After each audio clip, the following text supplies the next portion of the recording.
I never thought a golf polo could cause so much trouble. But there it was, sitting on the kitchen table like a neon sign flashing family drama ahead. My dad, Robert, had been wearing it more often lately, this particular shirt with a logo that made my skin crawl. It was a gift from his buddy, but it was the design that was the problem. I knew I had to say something, especially with my little sister, Emily, around. My mom, Karen, was busy making dinner. Her back turned to me as she chopped vegetables. She hadn't seemed to notice the shirt's issue. Or maybe she was just ignoring it. Either way, it felt like the responsibility fell on my shoulders to bring it up.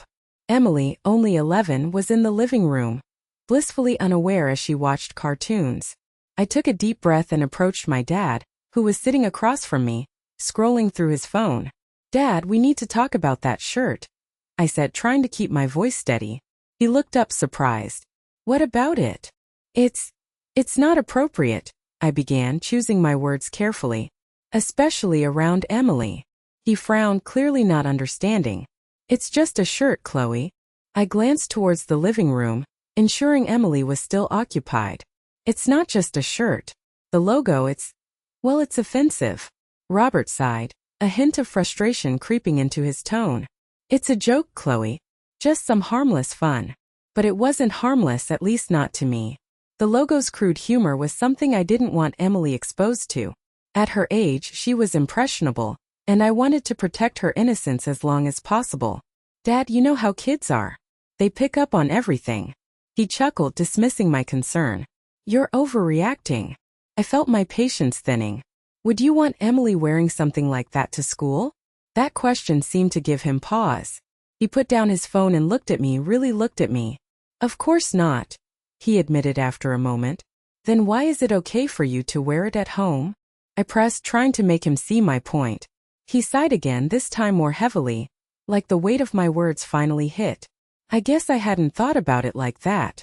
There was a silence between us, filled only by the sound of cartoons from the living room. I could feel the tension easing slightly, but there was still the matter of what to do next. I didn't want to push too hard and cause a scene, especially not with Emily in the next room. "Dad," I said softly, "can you just not wear it around here?" He nodded slowly, a reluctant agreement. "All right, I won't wear it around the house." It was a small victory, but it felt like a win nonetheless. I knew this was just the beginning, though. In families, these things were rarely simple, and I had a feeling this wouldn't be the last time we'd have a talk like this. But for now it was enough. And as I walked back towards the living room, I couldn't help but wonder. Was this the start of more conversations, harder ones, or just a one-time triumph? What would you have done? My summer before college was supposed to be about freedom and getting away from the small-town drama. I'd planned to spend time by the lake with my friend, maybe even pick up a part-time job to save some money for school. But everything turned upside down after I overheard a conversation between my parents. My mom, who usually kept things light and breezy, was whispering with an urgency that made my skin prick. "Danny can't find out," she said, her voice barely above a whisper. I knew she was talking about Danny, my older brother, who everyone always said took after Dad. I pressed my ear closer to the door, my curiosity piqued. It would ruin everything. The secretive tone of their conversation immediately put me on edge. My family had always been pretty straightforward, or so I thought. Hearing my mom talk like that set off alarms in my head, but I didn't want to jump to conclusions. I mean, what could be so bad that they'd need to keep it from Danny? My brother might be a bit of a hothead sometimes, but we were family. As I stood there listening, I debated with myself whether I should confront them. My parents' words felt heavy, like they were wrapping around my chest and squeezing tight. Part of me wanted to burst into the room and demand what was going on. But another part of me, a part that had learned to keep the peace, held me back. I spent the next few days in a kind of limbo. I would catch my mom giving me these looks like she was waiting for me to say something. I couldn't shake the feeling that she knew I'd overheard their conversation. There were moments when I thought about telling Danny, but the fear of what it could do to our family kept my mouth shut. What if I was overreacting? What if it was nothing and I ended up being the one to stir the pot for no reason? But then my dad started acting differently too. He was quieter, more withdrawn. He usually spent his evenings tinkering with his car or watching TV, but now he'd just sit in the backyard staring at nothing. I tried asking him if everything was okay, but he brushed it off with a smile that didn't reach his eyes. "Just tired from work," he'd say. But even I could tell that wasn't the whole truth. The tension was building, and I could feel it affecting everyone. My mom and dad were tiptoeing around each other, and Danny was oblivious, wrapped up in his own world. I felt caught in the middle, like I was being pulled in two directions, one towards the truth and the other towards keeping my family intact. I couldn't talk to my friends about it either. The last thing I wanted was for this to become gossip fodder. This was the kind of thing you kept close to the chest, at least until you knew more. But what if knowing more came at a cost? What if I opened a can of worms that would change everything?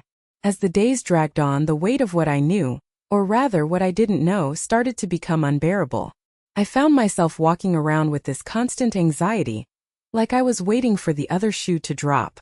Every time the phone rang or someone knocked on the door, my heart would skip a beat.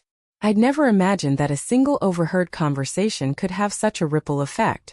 It made me question how well I really knew my family, and what secrets might lie beneath our seemingly calm surface. I was standing on a precipice, and I had no idea what awaited on the other side. I found myself standing in the kitchen, staring at the same spot on the linoleum floor. The house felt too quiet, the kind of silence that makes you think something's lurking just out of sight. I had to talk to my mom. I needed to know if she had any idea about Dad's secret, or if it was something I'd have to confront him about myself. "Hey, Mom," I started, trying to sound casual as she chopped vegetables at the counter. "Have you noticed anything different about Dad lately?" She paused for a second, then resumed her chopping. "Different how? You know your father. If anything's changed, it's the new obsession with birdwatching. He's out there every weekend now." I forced a laugh, trying to match her lightness. "Yeah, birdwatching. That's a new one." But my stomach was doing flips. I realized I was holding my breath, waiting for some sign that she knew more. She turned to face me, wiping her hands on a towel. "Why do you ask? Is there something you're not telling me?" I hesitated. "No, not really. Just wondering if he's been acting strange or anything." "You're worrying too much," she said with a small laugh. "Your dad's just being his usual self." I nodded, though her reassurance did little to quell my unease. Her laughter felt out of place, like it didn't belong in the middle of my growing doubt. Then, just as I was about to let it go, my phone buzzed on the counter. It was a notification for a new message. When I opened it, I couldn't believe my eyes. There it was, a photo of my dad, grinning ear to ear, wearing a ridiculous birdwatching hat, surrounded by a group of equally enthusiastic friends. It seemed so harmless, so normal, and yet it made my skin crawl. "What's that?" my mom asked, craning her neck to see the screen. "Nothing," I said quickly, locking the phone. "Just spam." She shrugged and turned back to her chopping, but the image was burned into my mind. The secrecy felt like a heavy cloak, and with her laughter still echoing in my ears, I felt more alone than ever. The kitchen, usually filled with warmth and the smell of cooking, now felt cold and distant. I couldn't shake the feeling that I was standing on the edge of something much bigger than I could handle. My mom's dismissive attitude only deepened my sense of isolation. I glanced back at her, wondering why she seemed so unconcerned. Was she really in the dark? Or was I just imagining things? Either way, I knew I couldn't keep ignoring this. Dad's secret, whatever it was, had created a chasm in our family, and I felt like I was the only one aware of it. I needed to decide whether to confront him directly. But how do you confront someone when you're not even sure what you're confronting them about?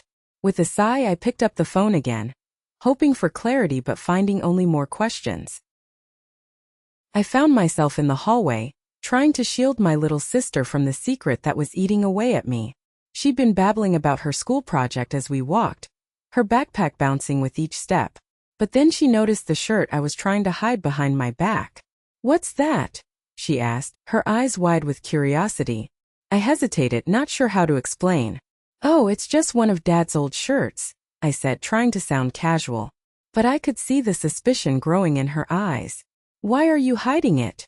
she pressed, her tone a mix of concern and confusion.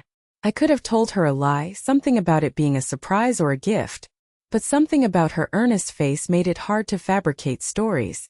I was about to try when the sound of footsteps interrupted us. Dad appeared at the end of the hallway. He was wearing one of his usual polos, but this time it was the exact same shirt I had hidden behind me. My stomach dropped. My sister noticed too, and her eyes darted between the shirt I held and the one on Dad. "Why is Dad wearing the same shirt you're holding?" she asked, now more puzzled than ever. I shot Dad a quick glance, hoping he'd offer some explanation, but he just walked past us with a nod. "Morning," he said, as if nothing was out of the ordinary. The awkwardness hung in the air as we made our way to the breakfast table. My sister kept looking at Dad, then back at me, her questions unspoken but evident. Dad, however, seemed unfazed, pouring himself a cup of coffee like it was any other day. As we sat down, I couldn't shake the tension building up. I tried to divert the conversation, asking my sister more about her school project. She obliged, but her gaze kept drifting back to Dad and the shirt. Every time she looked, it was like she was putting together a puzzle I didn't want her to solve. The breakfast table felt quieter than usual, the clinking of cutlery louder in the silence. I could feel my mom's eyes on me, probably sensing that something was off. But she didn't say anything, and neither did Dad. It was like they were both in on a joke I wasn't privy to, and I was left holding on to a secret I didn't fully understand. As Dad finished his coffee and got up, my sister whispered to me, "Why didn't you just ask him?" Her innocence was a reminder of how complicated things had become. I wished it were that simple. Confronting him in front of everyone felt impossible, yet keeping quiet was eating me up inside. I watched Dad leave the room, the shirt still on his back, and I knew I had to figure out what was going on. The need for answers was becoming more urgent, and I couldn't ignore it any longer. But finding the right moment to ask seemed as elusive as the truth itself. Was I about to make it worse? I found Dad in the living room flipping through the channels on TV. The room was quiet except for the low drone of a sports commentator. I hesitated for a moment, trying to gather my thoughts, and then sat down on the couch next to him. "Dad, can we talk for a minute?" I asked, keeping my voice steady. He glanced over, looking more intrigued than concerned. "Sure, what's up?" he replied, setting the remote down on the coffee table. I took a deep breath. "It's about the shirt you were wearing earlier. The one with the picture of me that you showed off at the party."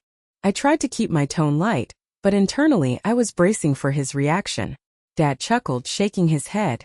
"Oh, that? It was just a joke, you know? Nothing serious." His laughter grated on my nerves. "Dad, it didn't feel like a joke to me. Everyone saw it. I mean, why would you wear that? What were you thinking?" He leaned back, crossing his arms.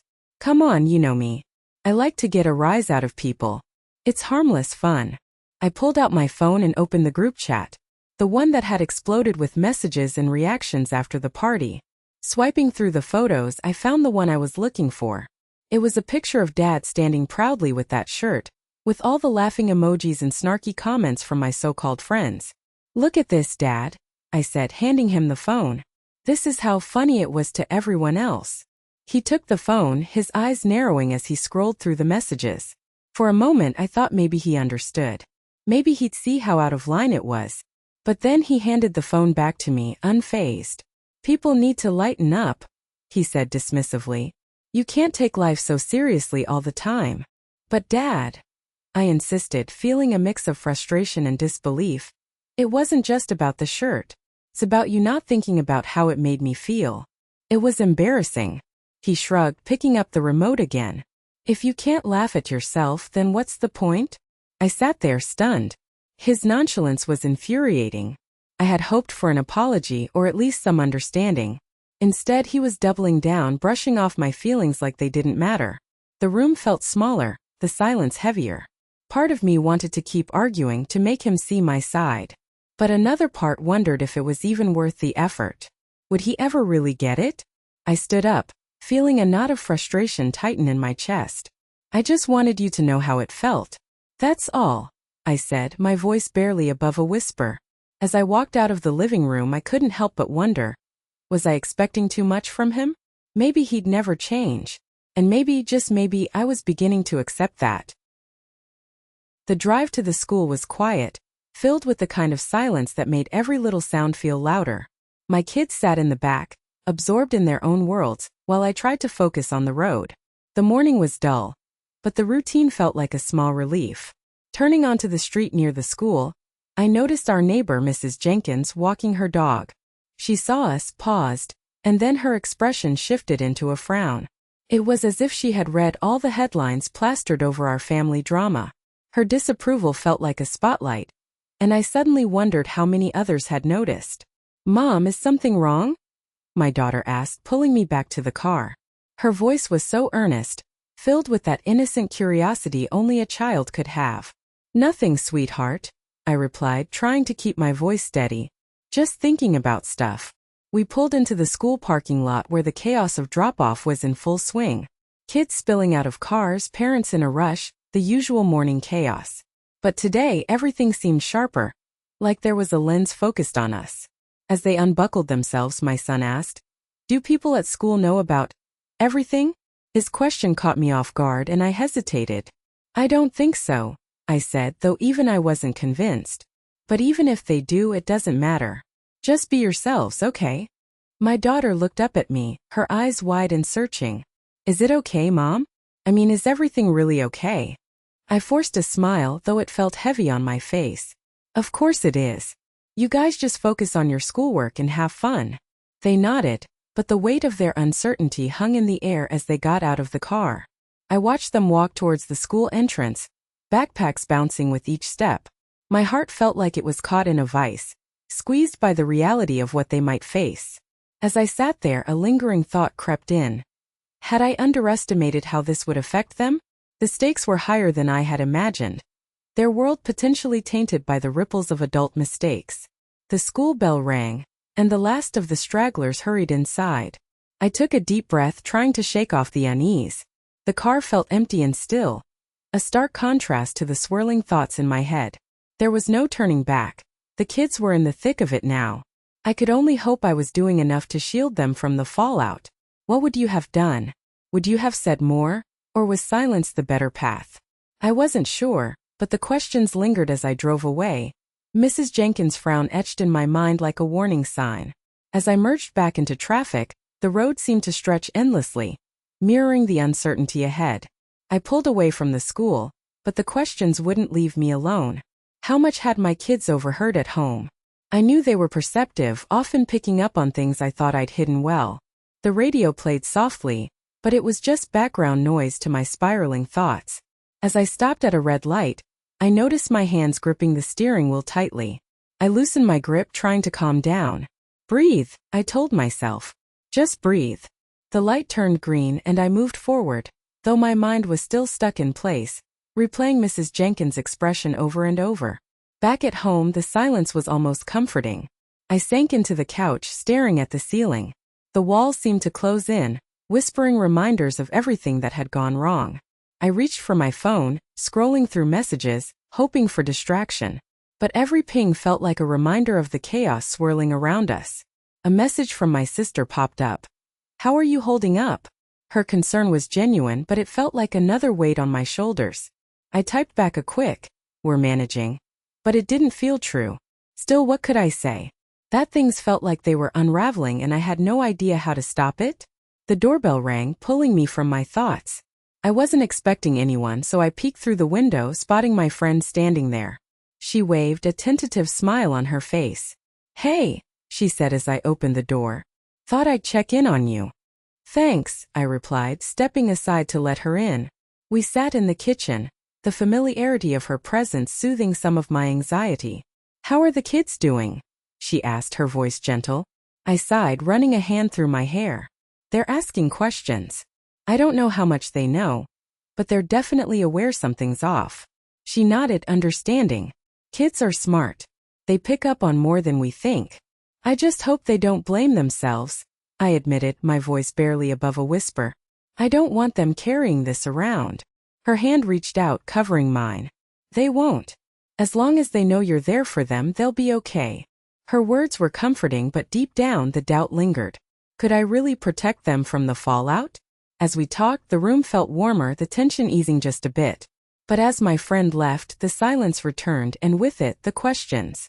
Mrs. Jenkins' frown flashed in my mind again, and I wondered how long it would take for the whispers to die down, or if they ever would. I stood up, deciding to make something for dinner. The rhythmic chopping of vegetables provided a strange sort of solace.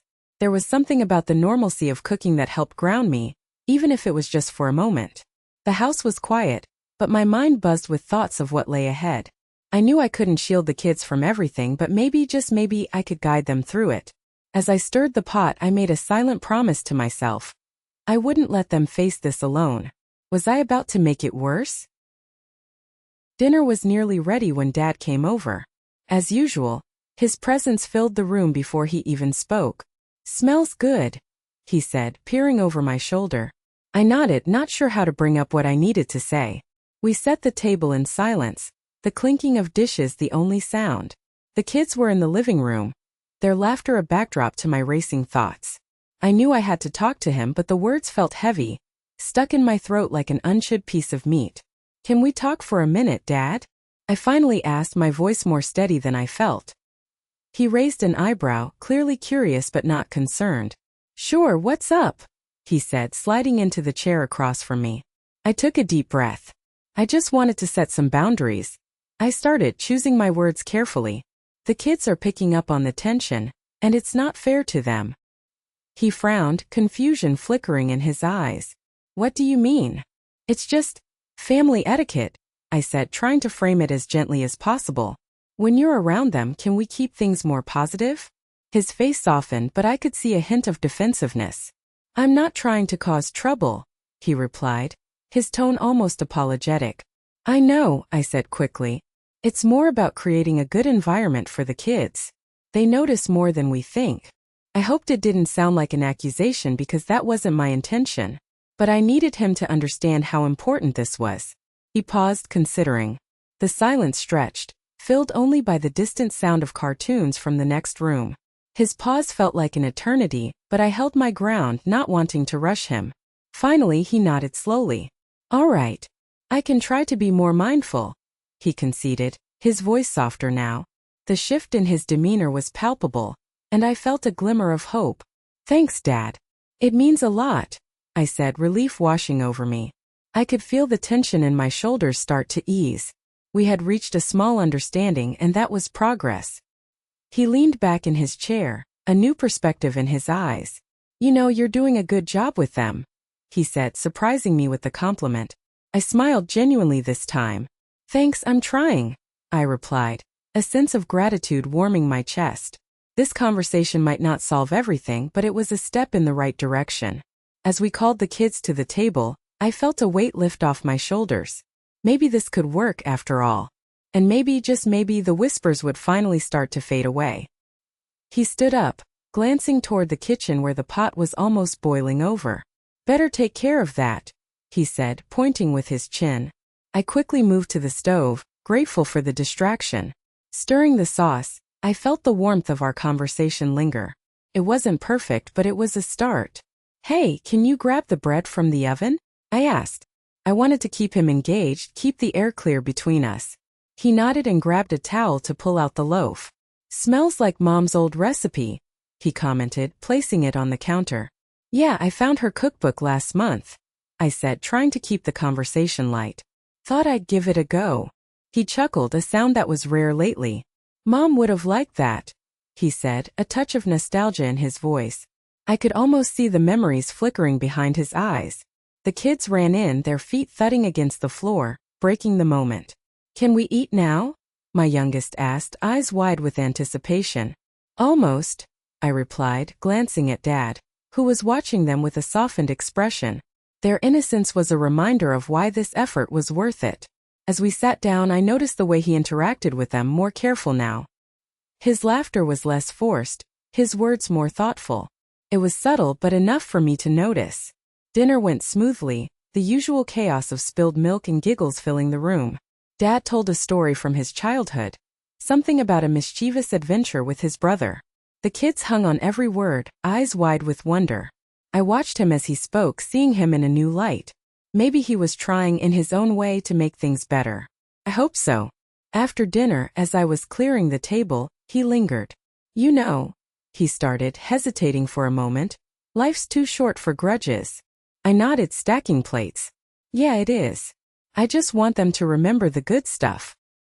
He gave me a small smile, one that reached his eyes. "I'm trying," he said again, this time with more conviction. "I know," I replied, feeling a sense of peace settle in. The kids pulled him away for a board game before I could say more, their excitement contagious. Watching them, I realized we were building something new, something worth holding on to. As I washed the dishes, their laughter echoed through the house, a melody I hadn't heard in a while. It was reassuring, a sign that maybe things really could change. I caught Dad's eye from across the room, and he gave me a nod, one filled with understanding. It wasn't a grand gesture but a small promise, a silent agreement that we were in this together. Maybe we were finally turning a corner. What would you have done in my place? In the laundry room, I faced the mountains of clothes that had accumulated over the busy week. Sorting through them, I stumbled upon the infamous shirt, the one my buddies had turned into a running joke. My friends thought it was hilarious to see me in that shirt, a relic from a college prank. But in this new chapter of my life, it felt like a burden. Dad walked in, a laundry basket in hand. "Need a hand with that?" he asked, nodding toward the pile. I shrugged, trying to play it cool. "It's just a shirt." He picked it up, examining the faded fabric with a smirk. "The legendary shirt, huh?" I rolled my eyes but couldn't help laughing.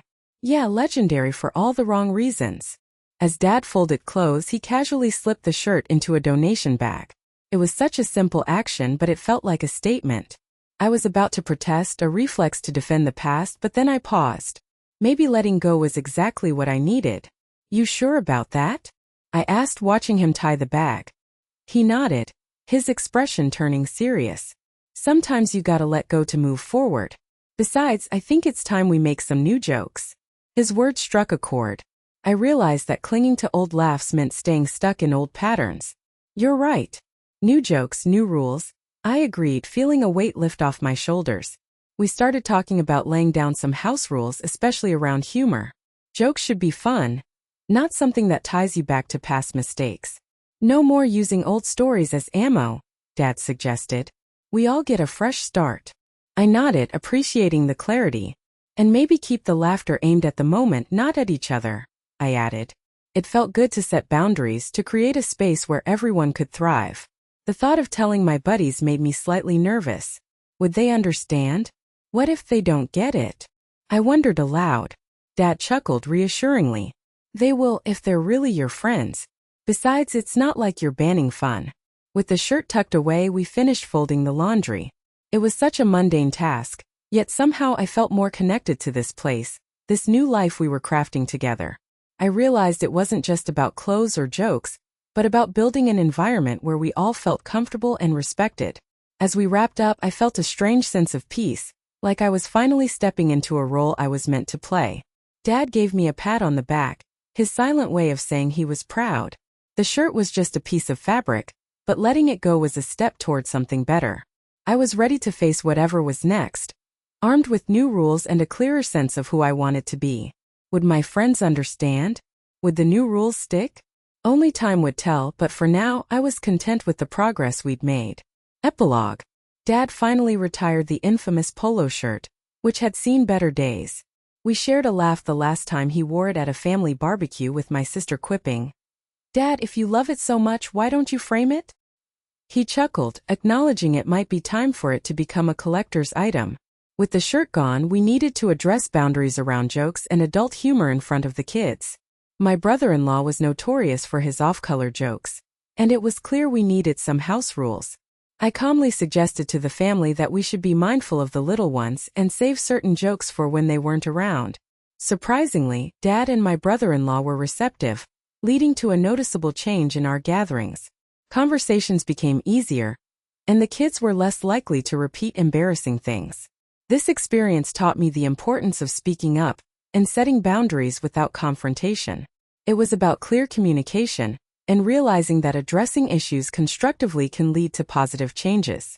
The retirement of that polo shirt symbolized a shift in how we communicated and respected each other's boundaries, showing that even small actions can create a ripple effect.